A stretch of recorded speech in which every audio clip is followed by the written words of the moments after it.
The Echo Chamber, brought to you by The Holmes Report and produced by the international broadcast specialist Marketeers.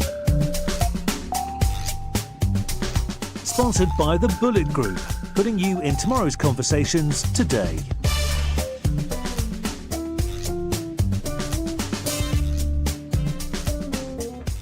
Ladies and gentlemen, welcome to the Echo Chamber podcast. This is Arun Sudhaman. I'm here in Singapore with Jacob Puthenparambil, who is the founding partner of Redhill. Jacob, welcome. Thanks, Arun. Great to be here. I thought it would be interesting to have a chat with you in your lovely office here in Singapore about the rise of Redhill and about your career to date. You had a number of positions before launching Redhill. Yes, I in PR specifically, I started when I was with Asda Burson Marsteller under Sunil John in Dubai. But I have had many communication roles in-house. I was with Do in Dubai. And prior to that, I was a journalist and I was in the Indian Foreign Service. Okay. So, yeah, quite diverse. And then 2014 is when we started Redhill. Okay, so why did you decide to start Redhill? Well, one was when I moved from Dubai to here, I clearly saw that there was a gap in the market. Most of the public relations agencies here were, the large ones were fully foreign-owned agencies. And they were following a template, which is, set somewhere else and they're just rehashing it. The second arena was that, Singapore was the hub and everything was serviced, all the other markets from here with small satellite offices. Clients in these other markets also wanted really good service and teams. So I found that there is a need in the industry and I wanted to go ahead and, try it. So my wife gave me 6 months to to try it out. And I found Sureka, my partner, who was he was running a firm in social media. Right. So we just said, let's just start Redhill. And Okay. from day one, we decided we wanted to be a global agency Yeah. with deep Asian roots. So the PR equivalent of a Singapore Airlines or a DBS, truly global players, but out of Singapore. And since then, you've grown quite rapidly. Yes, we have organically. I mean, we started just 2 people. I think we had about $3,000 in the bank. And we just, we focused early on. In the beginning, we had like 1 client and we just gave it our all. And that client was very happy. The results were for everyone to see. So, good word gets around quick and that built for us a pipeline. And then the second strategy was that we focused on markets outside Singapore. So we got in early into Malaysia, which is a natural extension. A lot of our initial clients were venture capitalists and startups who also grew quite fast. They were angel round husband and wife team, like SoCash, for example. Today they are multi-million-dollar this thing. So they kind of start trusting you and get used to you. So when they decide to go to Japan or they go to the US, they say, why don't you come along with us? And the work culture also was similar because they were startups. They were into hacking things. They were into finding more efficient ways. They were not tied down by timesheets or things like that. And another factor was also it's a problem that we changed into an advantage. We couldn't hire people because we couldn't afford, talent agents and things. Our experiences were not that good with the 1 or 2 that we used. And people who were in PR had an inertia to move to an agency that is new or small. Typically, small or new agencies would stagnate at the boutique stage. So we had to rely on people who were fresh into PR, and then we had to train them ourselves. So a lot of our staff are people who have done developmental economics, engineering, things like that. But then we looked for people who've got a problem solving mentality, who are good writers, who can understand things, put it into simple words, good in client servicing. They can talk to a client as an advisor, and put the client in the center. Those are things which I looked for people that joined us, that came naturally. And that kind of defined our culture. So that helped us grow. So we also gave employee stock options, so they are a part of our growth. Oh, great. And at the same time, we are also, that's Singaporean ethos of punching above our weight. Yeah. So we didn't look back at any big RFP out there and said, oh, we might not get this. I said, we'll just give it our all, and let the client decide whether they want to pick us or someone else. And you've landed some big RFPs. Yes, we have been fortunate with some of those big Yeah. accounts. Okay. And how many people are you now? All together, we are 70 people. Okay. Uh, and how 20 many offices? We are 14 offices in 11 countries. Wow. Yeah. Okay. So Yeah. 25 here in Singapore. 25 here in Singapore, but 25 we also have our, admin and finance. All these markets require a lot of paperwork, taxation and, employment contracts and things. So that is something that we do centrally out of Singapore. It's one of the problems for small agencies that are growing internationally is just the dilution of management focus. Right? You have, what is it, 14? Yeah, 14 offices. 14 yeah. offices. I mean, that must take up a lot of time. And often I see with small agencies, when they're growing internationally, it just proves to be too much of a distraction. And, they find it hard to be good in their home market and in overseas markets. Yeah. How have you managed that challenge? Well, I'm going to take you back to my Catholic raising. I used to be an altar boy. And one of the things, and it's a case study in business schools as well. They study the Loyola colleges, so the Jesuits, and they were sent to different parts of the world, to do missionary work and things like that. And for long periods of time, they would be disconnected because of there was no communication at that time. There was civil war in Europe and this like that, but they just continued doing their work because the core message or values and everything is like deep inside, implanted into them. And that is something I took when I started Redhill. I took young people or people who are experienced, and I assessed them for what their drive is. And their drive, I matched it with what do we want to achieve with Redhill. And then you spend a lot of time with them. They understand what you're trying to achieve. Get them aligned to a major goal or a task. And there is a lot of burn from some people in major agencies and things who have been stuck in the same position because they have built a hierarchy. Some agencies, there are 7 steps that you go from an assistant account manager to a director level, and each of those 7 you go every 2 years. And by the time you're a director, when you're 40 or 45, the CFO or HR person decides, we can get somebody 35 for this thing. I'll just, let's just get rid of him, because for him it's just an Excel sheet. So here the growth is faster. We have people who have joined us as account manager and are now, directors. They just have to prove themselves, bring value to the client, and grow their businesses. So that is something that has worked. So even if, we have 2 people, now going to be 3 in Berlin, there's a time difference, there is everything, but they come down here. We spend a lot of time with them. Modern technology tools, we are able to talk to them every day, especially things like Slack and WhatsApp and things like that. We are in constant touch with each other. And also the structuring So is... are the Jesuits. No. Yeah. Yeah. So the structuring is such that we think as one team. So we don't say that this is this or this is that.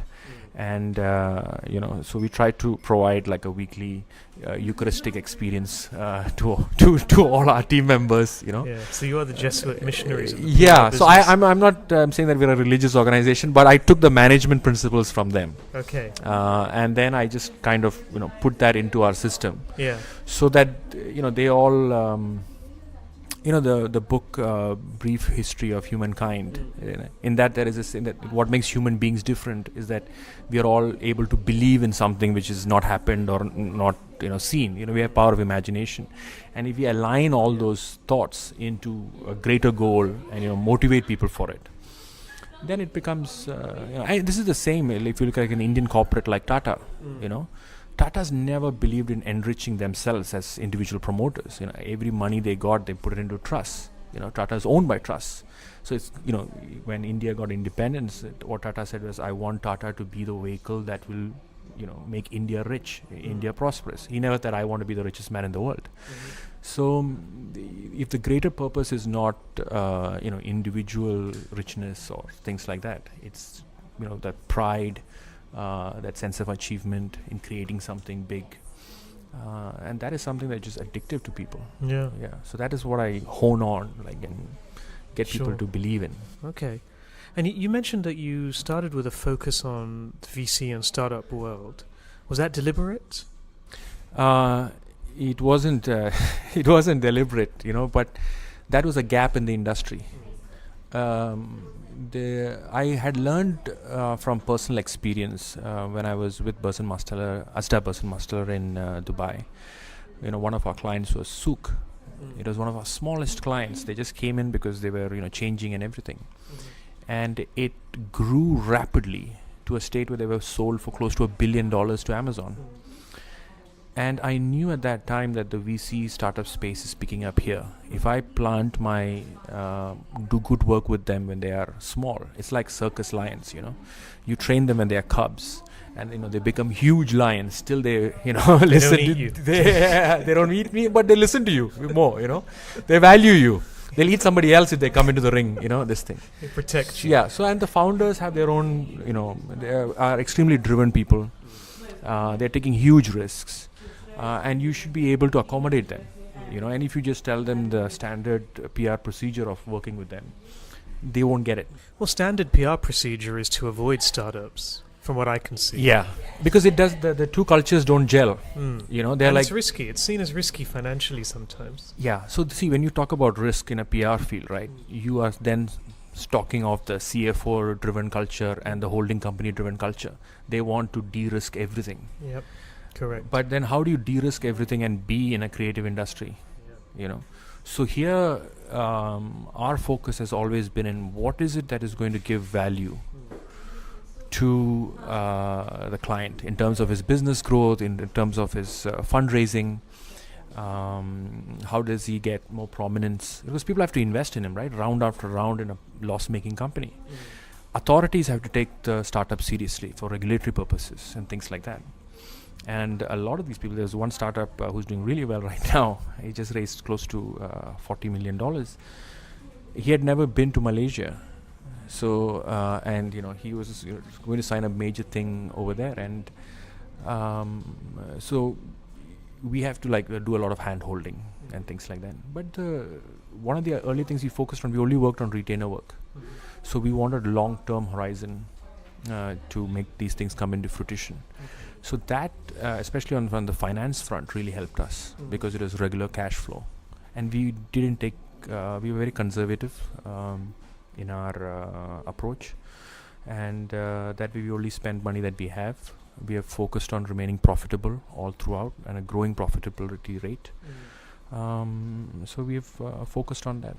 And your Indian HQ is in Cochin? Yes, I am from Kerala.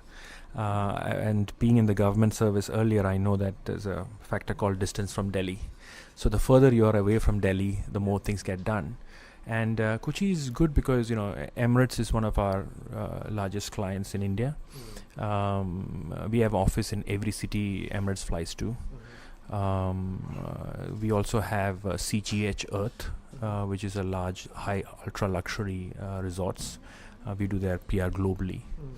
And now we're getting a lot of inbound within India because there are a lot of Indian companies who want to go international now, especially again startups. And startups is a high risk arena. A lot of startups don't make it into the future. But when they see that there is a playbook that this startup did this, and then they went and their PR agency was Redhill, so it kind of, So you think you can say to startups that you can help their chances? We don't say that because ultimately it's a business which they have to do. But if you look at data points and then you see that out of the 100 startups you are engaged with, over 90% of that has been I think it could be because we're giving them the right advice. Well, it's interesting because I think many startups have seen public relations as a nice to have rather than a must have. But you would presumably say it's a must have. It depends again on what the startups thinks of PR. So a lot of startups who we say no to, their founders come with the idea that PR is hubris. Like you come on the front page of this thing or this magazine or whatever, and they think that is it, and you can't blame them. There's a whole industry built around that, Silicon Valley. Exactly. So but that is not going to do anything good for your business. And also there is a huge issue that a lot of entrepreneurship. I'm an entrepreneur myself. It's borderline mental disease. You're throwing away every sense of reason. You could just glide into an agency, do your X amount of sales, manage your X amount of clients, and you are happy. You're chucking all that away, especially an entrepreneur like at my stage of life. I have 3 kids, everything. Why would you take so many risks? So when you live that entrepreneurial dream, it's not always a pleasant dream. And then when you get a chance to scream to the world that, no, I've made it, I have done this, that's where the hubris thing comes in. If you are able to filter that out and say that is not going to help your business, what is going to help your business is if you show how your business is going to help somebody save 10 minutes of their life, or stop them from queuing up at a bank, or make sure that their kids get dropped at school on time. Provide that value, let the business grow, and then you come upon as the guy who started this. So a lot of the sadly, a lot of the things, and we say this upfront, is that we tell our startups, don't focus on entrepreneurial porn. Don't focus on stories where rags to riches stories, don't Google it either. Yeah, don't do it, because it's just a waste of time. What you need to do is, if you're an entrepreneur, the rules of entrepreneurship or setting up a business has not changed ever. You have to build a product which you can sell for a greater value than you spent on it. And that has to keep happening. And that is the message that you need to send, because that's the message your investors want, that is the message your clients want, that is the message that Sure. Interesting. What's the next risk for you? Our risk, my risk, the thing that I worry about most is finding good people, putting my culture code into them early, and I what you rightly said, like as we expand more and more, and it's something I had to deal with personally, being a control freak, is that is it getting too far off? Are they still on the same path? Are they using the right Redhill beliefs? Am I able to transfer this knowledge faster to all these people? Can they keep the Redhill flag flying? All these markets. So we have interest in growing in other markets and things. So that risk is there. I'm not too much worried about accelerated business growth or what our bottom line is and things like that, because touch wood, we are in a very comfortable our basic business principles and everything remain the same. So that way we are I'm not worried about that financial kind of a risk. The other risk is the larger industry risk, which you had clearly pointed out in your article with Edelman, is that the industry is evolving fast. What is it that you want to be? And where I will disagree in that article is this whole notion of earned creative. I can't for the life of me understand what that means. If you are creative, you are not PR to me, in my definition, is communicating a message and make it interesting enough that people share it and spread it, and a general reputation is built. And this can be in various forms. And you have to focus on what is the most efficient use of that message. And I don't think it is by beautifying something in terms of creative graphics or putting it in a video. I don't think that is I think our focus has to be on the messaging, the core messaging. Everything else is things you build around it. And you don't want to step into there is always going to be a difference between paid and earned. A lot of our messaging, media relations, creating of content and all that is very earned focus. The paid focus are the things which is more digital, more the same, because even if you come out, the chances of you being the next Gangnam song or whatever is like 1 in a trillion. And you betting all that on a creative earned. If everybody could do creative earned, it's like some random guy becoming a YouTube star or things like that. It is not predictable. So it makes a big difference. So what's the next step for Redhill? So our larger goal is to be a global agency, to build a name and a brand as a Southeast Asian origin but global player.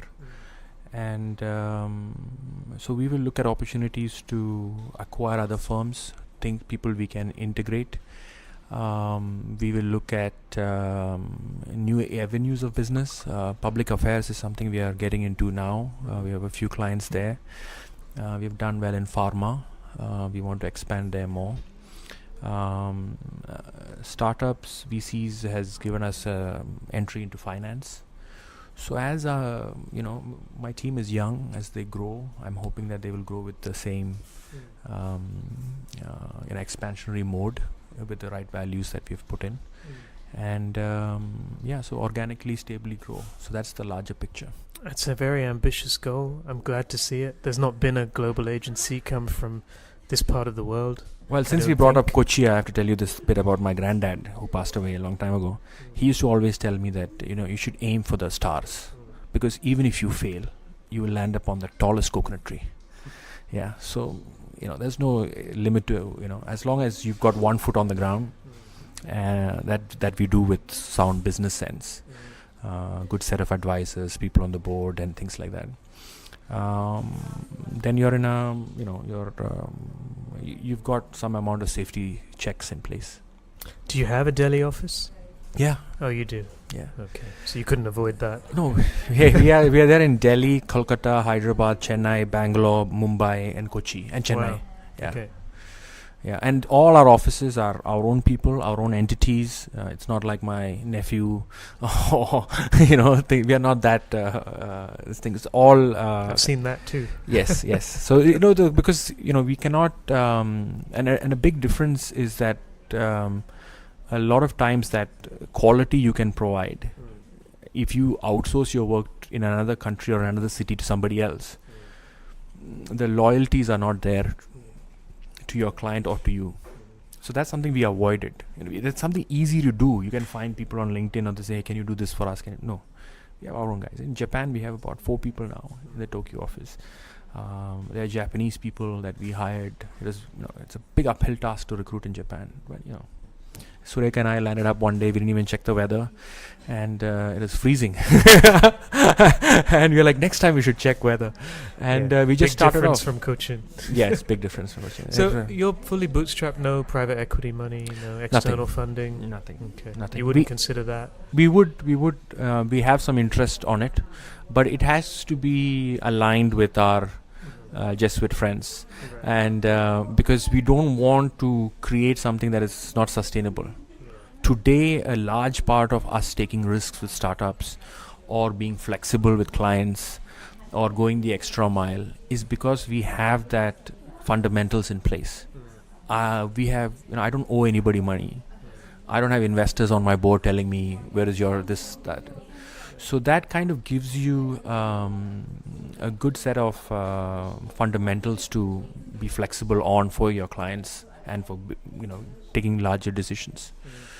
So that really helps. But as we grow, this thinking will remain the same. But we have to find the right kind of money who are also patient, who also believe in what we are trying to do. So let's take it there. Jacob, a real pleasure to talk to you. Good luck with everything, and I'm sure we'll talk again soon. Absolutely. Thank you so much. Thanks. Take care. You've been listening to The Echo Chamber. Brought to you by The Holmes Report and produced by Marketeers. Sponsored by the Bullet Group, putting you in tomorrow's conversations today.